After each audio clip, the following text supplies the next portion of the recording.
Здравейте, аз съм Ангел Костадинов от Гладко. Днес сме тук, за да поправим чужди грешки, които оставиха разочарование, загуба на средства, време и нерви за клиента. Това е Сахара, декоративна мазилка на Егер, но не в блясъка, който клиентът е очаквал. Грешно апликиран и прекалено наслоен пясък.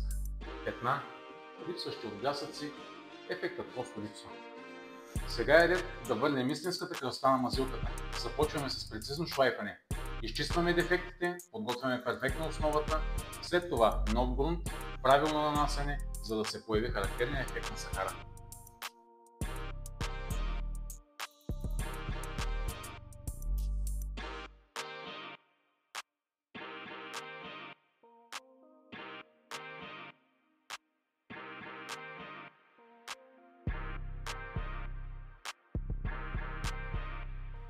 Всяка стена заслужава втори шанс. Ако и вие искате професионално изпълнение на декоративна мазилка, свържете се с нас за консултация или оферта.